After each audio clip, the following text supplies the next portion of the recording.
Hi! We're back with another one of our lovely old Banjo Paterson bush poems, and a different instrument today. We've got the guitarn. This is the medieval guitarn, an instrument like they used to play in 13th century France from last century. It sounds beautiful. And we've also got, this is a bit of a medieval looking table too, except it's not. It was made I think 2 years ago. My son Aaron made it as a wedding gift for his sister. Bit interesting, isn't it? Anyway, today's poem is all about Mulga Bill, who went and got himself a bicycle when they were the hottest thing off the block. And Mulga Bill thought he could just hop on a bicycle and ride away at first sight. So this was always one of my favourite poems. I hope you like it too. 'Twas Mulga Bill from Eaglehawk that caught the cycling craze.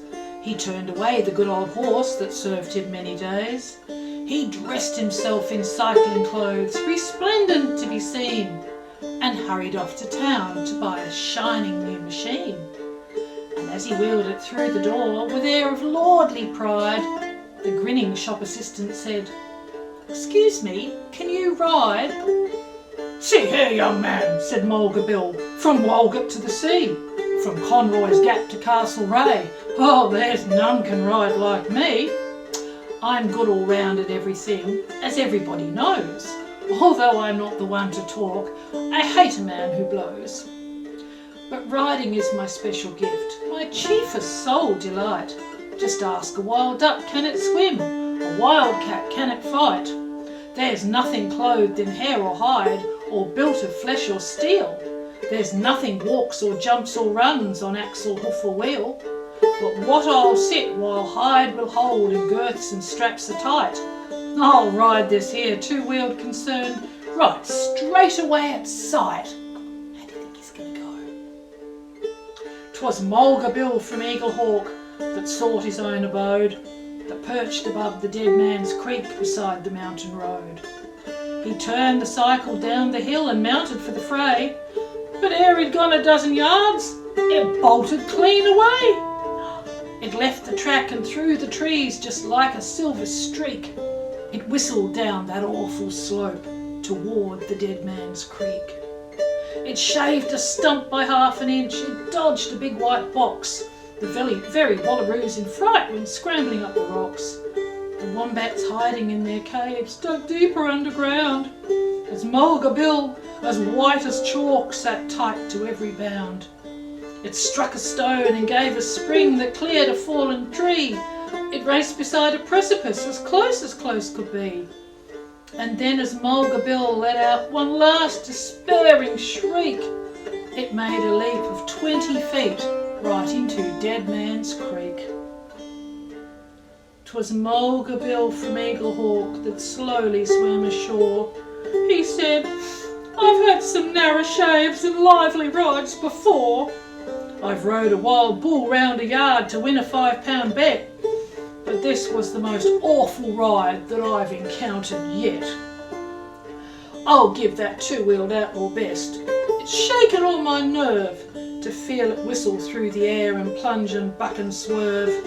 It's safe at rest in Dead Man's Creek. We'll leave it lying still. A horse's back is good enough henceforth for Mulga Bill."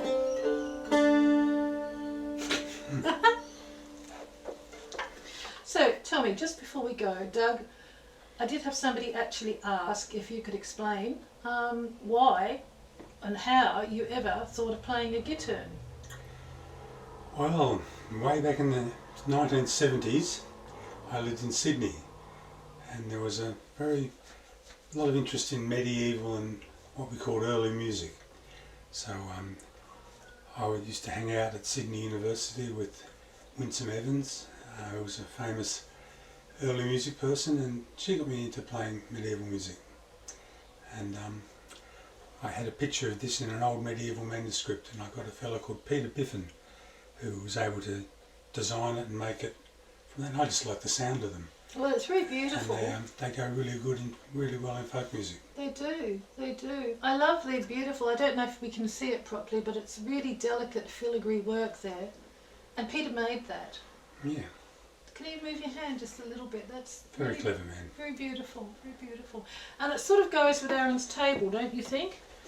And I hope you can see it here. But this sword, by the way, it's like Arthur's sword in stone. It doesn't actually go anywhere, so we don't need to worry. And it's not sharp, so that's good. But it's kind of got these chicken legs at the bottom, and or ostrich legs or something. I'm not quite sure what it was meant to be.